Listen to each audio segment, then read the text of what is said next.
Voilà, nous finissons aujourd'hui notre thématique, leçon de vie à retenir de la Pâque. Bonjour révérend pasteur. Bonjour Blessing. Et nous sommes très heureux de t'avoir ici en plateau. Merci, moi aussi. Je suis très heureux d'être là avec toi, sur ce plateau.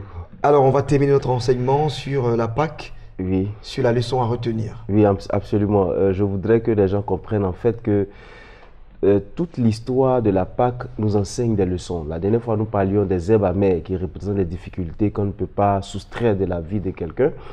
Et nous avons parlé de l'état dans lequel les gens doivent attendre la délivrance et la rapidité avec laquelle les gens doivent faire les choses pour dire que nous n'avons pas le temps. Chacun doit investir véritablement en lui-même. Toute l'histoire donc nous ramène à deux autres leçons. La leçon de foi, c'est-à-dire qu'est-ce qui prouve que ce que nous sommes en train de faire là, ça va aboutir à quelque chose. Parce que c'est Moïse qui avait dit, Dieu dit que vous devez faire ceci, vous devez faire cela, vous devez faire ceci, mais rien ne prouve que c'est vrai. Mais nous devons tout faire avec la foi.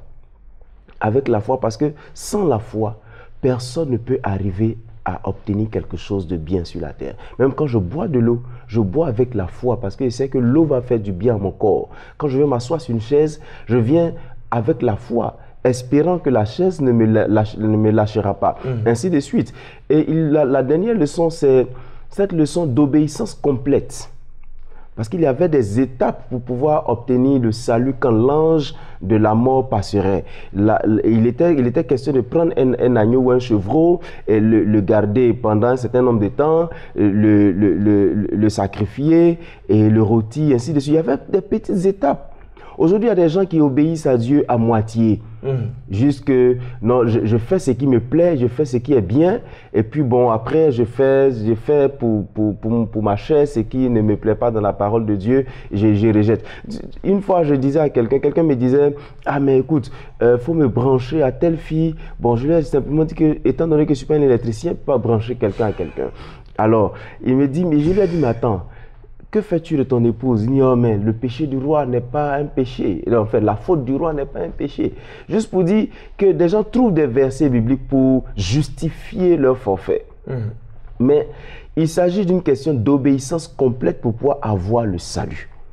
Si nous n'avons pas une obéissance complète, tous les arguments que nous allons trouver, tous les prétextes que nous allons trouver vont nous conduire en enfer. Et vous savez, une parole de Dieu même sortie de son contexte et de sa pensée spirituelle devient un prétexte. Et des gens utilisent des prétextes pour pouvoir se sauver, je dirais ça comme ça, pour se sortir de l'obéissance complète qui nous est imposée à nous tous. Quelqu'un ne peut pas dire, j'ai tout fait, mais je n'ai pas fait ça. Quand le Seigneur disait, vous n'allez pas bouillir le chevreau ou l'agneau à l'eau pour le manger, c'est-à-dire si quelqu'un le faisait, il n'aurait pas obéi complètement au Seigneur. Alors il faut que les gens comprennent, pour conclure, pour que il y a de la souffrance, il y a des difficultés que nous n'allons pas pouvoir soustraire de notre vie chrétienne. Il y a le fait que nous devons investir au maximum dans notre personnalité et être prêts au moment où les opportunités viendront. Et aussi, faire tout avec la foi et dans une obéissance complète aux principes. Et cela vaut, je dis, cela est réel partout. J'apprends auprès de Blessing, je dois obéir complètement à Blessing pour pouvoir atteindre l'objectif que je veux atteindre. Parce qu'il y a des gens qui sont auprès des gens et n'obéissent pas, ils font ce qu'ils veulent. Quand quelqu'un te dit de faire quelque chose, fais-le complètement. Je dis, dans la perspective de ta formation d'abord, ensuite si Dieu t'a donné une inspiration, tu le feras après.